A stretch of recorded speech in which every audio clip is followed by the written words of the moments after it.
Should you watch watts or watts per kilogram? Both are critical factors in Zwift racing. But why is it that sometimes two riders producing the same watts per kilogram may be traveling at vastly different speeds? Simply put, it comes down to weight, and the greater raw watts, heavier riders can produce.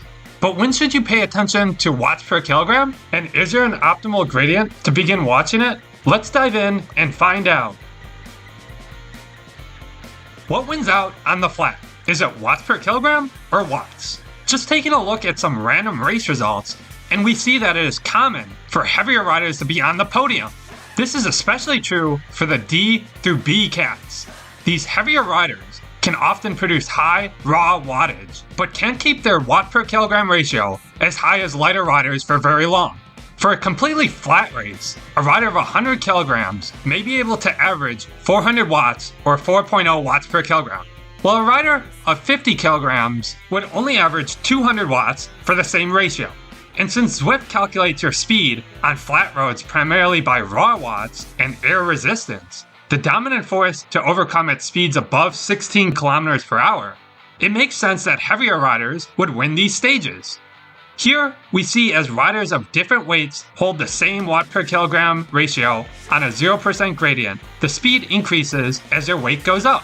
It's because a 50 kilogram rider at 3.0 watts per kilogram is only producing 150 watts, while the 100 kilogram rider is producing 300 watts. Although the graph represents outputs from a speed calculator, it is also corroborated by the side-by-side here.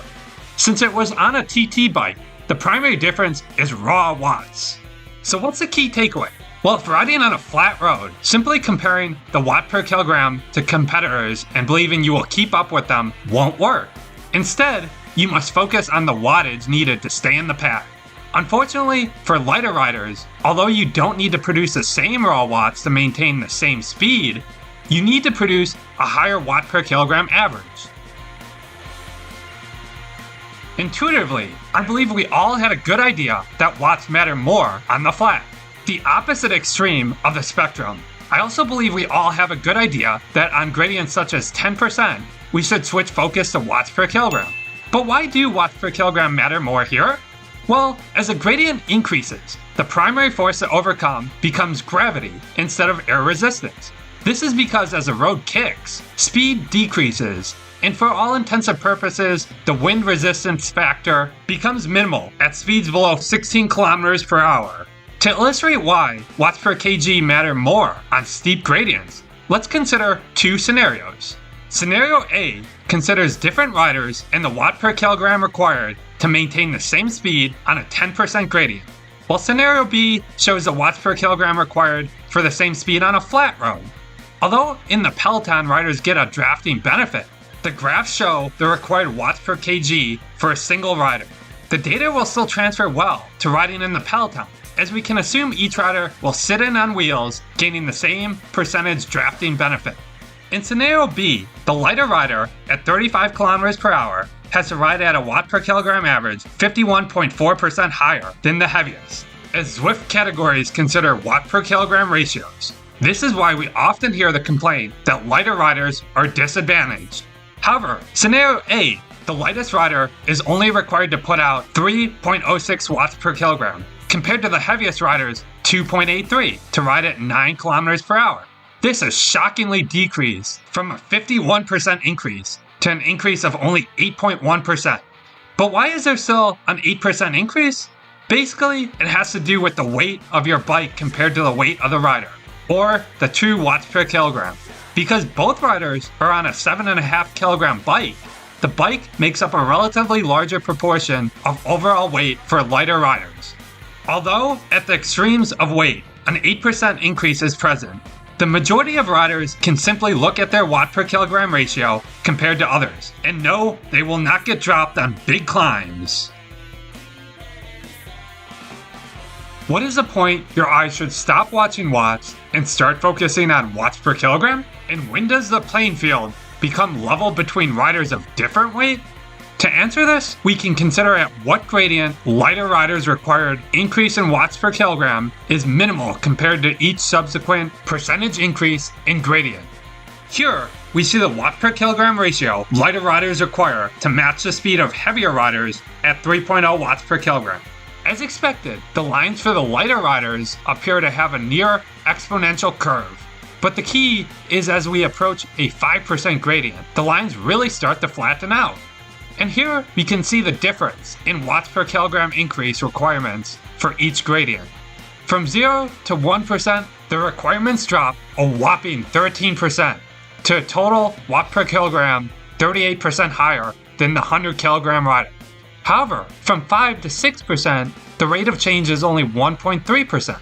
Looking at the 75 kilogram rider, he only requires a ratio of 3.13 to keep the same pace at a 6% gradient.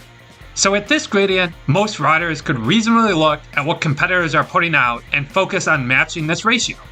Not surprisingly, a 30 watt per kilogram output at 6% also corresponds to a speed of 14.5 kilometers per hour and is below the mark where an aero benefit is gained.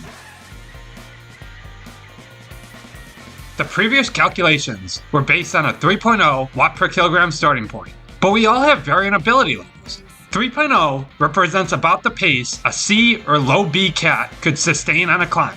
But will the optimal gradient to switch focus change by category? Yes, it will, but only marginally. Since Cat A can put out more power and thus sustain higher speeds, we see lighter riders must put out a higher watt per kilogram average than heavier ones at 4.0 to maintain the same speed. In addition, the rate of change doesn't become small until about the 7% gradient mark. This is shifted upwards because the speed is higher and above the magic 16 kilometers per hour mark where aerodynamics plays a part. Conversely, Cat D and lower Cat Cs will need to shift focus slightly earlier at around 5%. We see from the charts how the riders in this category have the rate of change shifted to the left. The quick key takeaways I want to leave you with are: first, most riders should not look at the watt per kilogram here when riding on flat roads.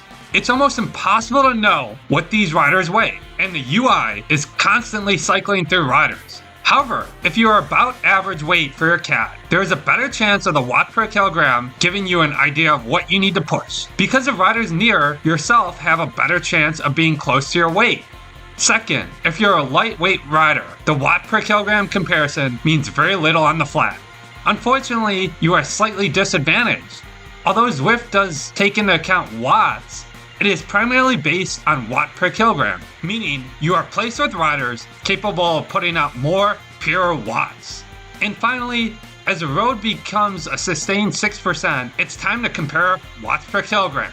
It will vary slightly by category, but about 6% is an appropriate rule of thumb for the average Zwifter. Until next time, thank you for joining.